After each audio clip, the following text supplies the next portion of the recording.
Kobeni, please chill out. Okay. Admittedly, I know exactly what they're doing with Kobeni. I perfectly understand it, and I think that's a really good, interesting point to get into with this particular video, this impressions of episode 6 of Chainsaw Man.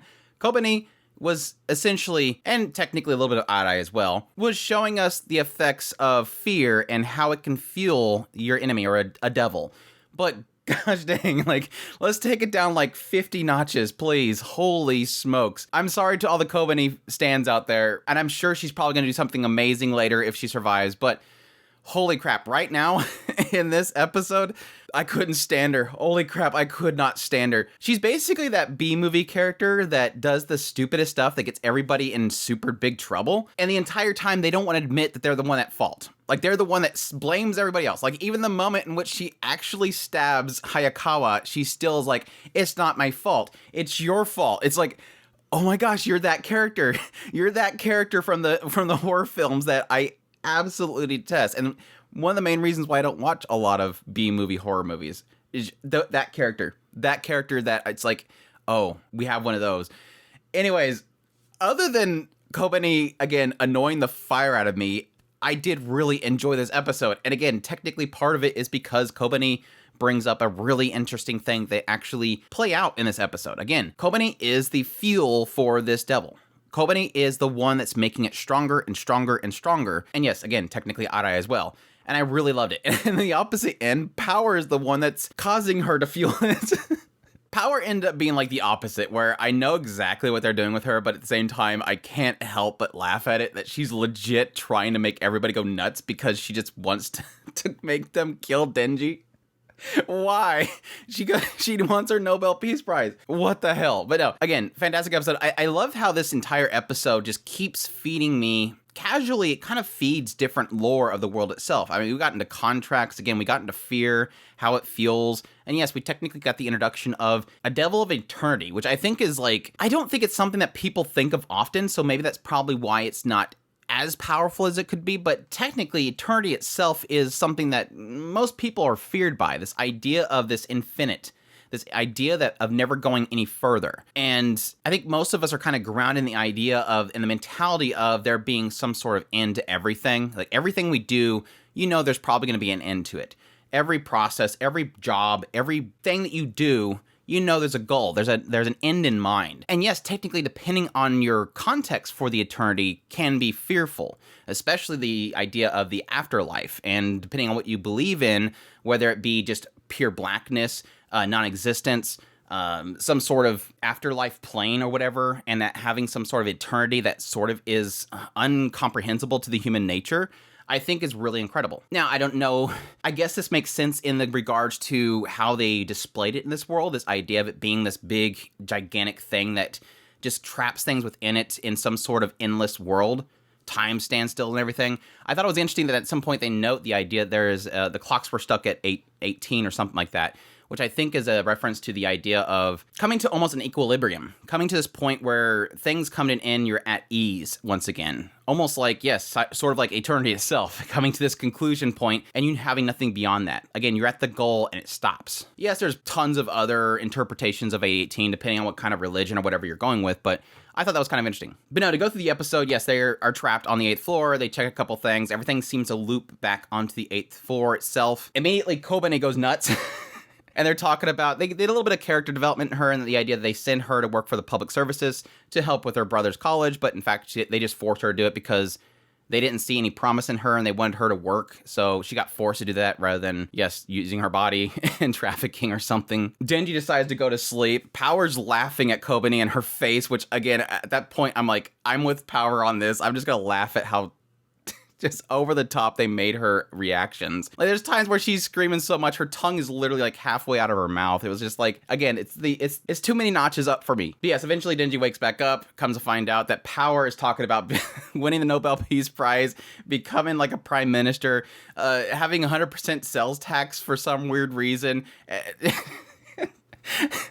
Himeno's afraid of what's going on with Power, and he's like, no, that's normal for her. Oh, that's good anyways. We get a little backstory of Hayakawa and Himeno at some point, which is kind of interesting, this idea that, I guess technically the point in their history where they kind of broke the ice and got together and really formed themselves as partnership. Because Before then, they weren't really communicating very well. She was trying to offer him to start tobacco, and he doesn't want it.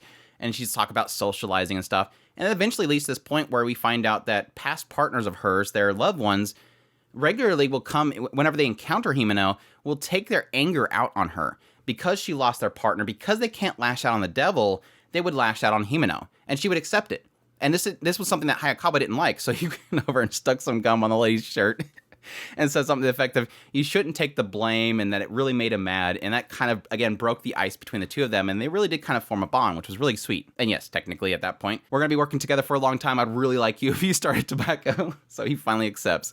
I like how they transition from that scene immediately to Hayakawa coming in to give a report. And he's like, here, can I have one? She's like, oh, this is my last one. Oh, I'll take that one instead. So it's like this whole thing of like, you got him into it, and so she can't really say no. But yeah, this leads in them finding out that this devil that they killed, it's gotten bigger. And again, it's a significance because Kobeni the entire time, and even now Arai is freaking out. I mean, Kobeni's trying to drink toilet water, and Arai is freaking out and having a panic attack. And this is all fueling this devil, and it's getting bigger and bigger. To the point where it's expressing itself, which Denji kind of realizes later on. This thing is afraid of Denji, or wants Denji dead. I think at some point, even this devil even insinuates that it wants to be the one that kills Denji. Almost as if these devils want Denji dead for some reason.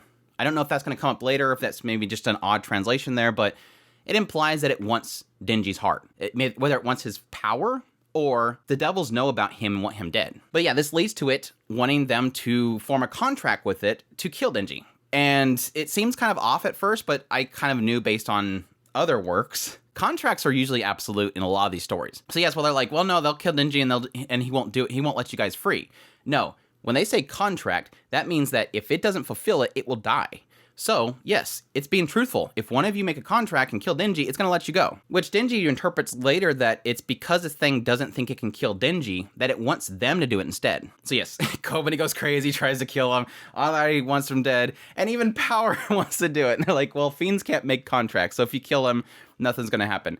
So again, this leads to Power going and eating all their food and then blaming on Denji to get them to go after Denji. And she keeps saying different foods. I don't remember if I heard that on the anime, but I know for a fact in the manga, she just keeps calling different foods. And this is just agitating Kobeni more and more as Arai is trying to stop her. It was so good. Like, Power's go. I love her. She's growing more and more. I mean, I loved her the first moment that she was on the show, but I still continue to love Power. But yeah, fears escalate. That eventually makes the thing grow bigger and bigger to this point in which they're all kind of cornered. And at some point, they mentioned the idea that Hayakawa wanted to draw his sword to save them. He can't call Kon. Himeno's ghost grab isn't working, but he could draw his sword, and it could get them out of it. So Denji's like, well, then do it. And Himeno's like, no, absolutely not.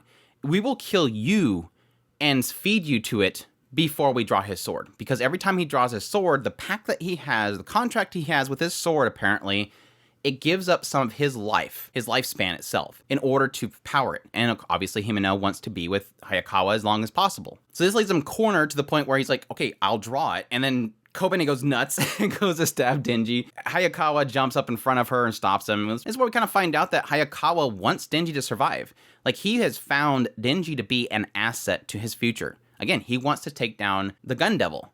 And he needs somebody that has guts and has a purpose to kill the Gun Devil, which is Denji. He needs Denji to fulfill his life goal. Like, all that Hayakawa really cares about in the grand scheme of things, yes, he still likes Makima and stuff like that, but his goal right now is to take down the Gun Devil. And he needs powerful allies, and he knows Denji is a perfect ally for him. So he's willing to jump in front of a blade, which is, Kobeni blames Denji. But that was really cool because they were calling Power, like, oh, well, you can control blood, so stop his bleeding. She's like, well, I only have absolute control over my blood, but I can try. But it seems as if she can do something, so she does go to try to stop the bleeding. Says, well, I need a cook, and he's really good at it, so I'm going to save his life. I don't have much of a choice, might as well. Himeno starts freaking out because her partner's going to die again, and then, yeah, that's the point when Denji says all that stuff that I mentioned earlier. I'm going to feed myself to this thing, but I'm going to go down and destroy this thing, and it's going to want to take its own self out because I'm just going to shred everything. So he jumps into the mouth. It was really cool. Like, the last statement that Denji said was like, why would you go and do that, Hayakawa? the last thing I want to be in debt with somebody again. Like, I'm tired of being in debt with people, which is, I guess, technically referencing the whole idea that his entire life he's been stuck paying the debt of his father. And now he's suddenly, Hayakawa, doing that. He's in debt with somebody again. He's like, I don't want that anymore. I don't want to be in debt with people anymore. But yeah. Overall, fantastic episode. A lot of really cool world building about the contracts, the fear, Fiends not being able to make contracts. Technically, what Hayakawa is always wielding, this sword, and what it can technically possibly do in the future. The overpowered ability that the character cannot use more than so many times that they'll use a bunch at some point. But no, it was excellent. I really did enjoy this episode. Again, besides my anger about Kobeni and how obnoxious she was, again, it really did prove when these people go out and kill these devils, if you have somebody at your side that is so fearful, it's a huge problem for you. Because every time they're panicked, every time they freak out, the more and more scared they are, the more and more trouble you're going to have with whatever you're facing. That thing's going to grow and get more and more massive. Now, again, I don't know if they do measure this in the show itself or the story itself, or if it is even a thing, but I don't know the effect of one single person fearing a devil, how much it contributes to it, because we've already obviously established this idea that globally, if a lot of people fear one thing, it can make, millions of people die in an instant, but what the effect of one single person and their fear, and yes, technically uncontrollable and outrageous fear that Kobeni had, and technically, yes, Arai had, how much that can technically contribute to one single devil, that's the big question mark. But it did seem to imply in this, with the thing growing and then coming out, that it was getting more powerful by what they were doing in there. But I did kind of find it funny, the fact that they were technically in the thing's stomach, but yet they wanted them, Denji to feed them to him. I think it was more the fact they want the devil, them being in the stomach, they wanted Denji dead, that way he can absorb it or something like that. But it was still kind of funny when I realized, but they're already in the stomach. But anyways, hope that Power one day gets her Nobel Peace Prize. I don't know that I want her to be Prime Minister, because I don't think Japan can really handle 100% tax, but we'll see. I hope you guys enjoyed my video. As always, if you did, make sure to hit that like button down below. Comment, let me know what you thought of the episode. If you're a Kobeni stan, again, I apologize. It's fine. She could exist. And again, I'm sure she's going to do something amazing later on. But for now, this episode was rough. If you're new to the channel, make sure to hit that subscribe button so you get all my content. I do news, reviews, first impressions, top list. If it's anime, it's pretty much here. Additionally, if you want to support the channel more, we have a Patreon link, a tips link, and a super thanks button down below. I greatly appreciate it, but it does. And y'all take care.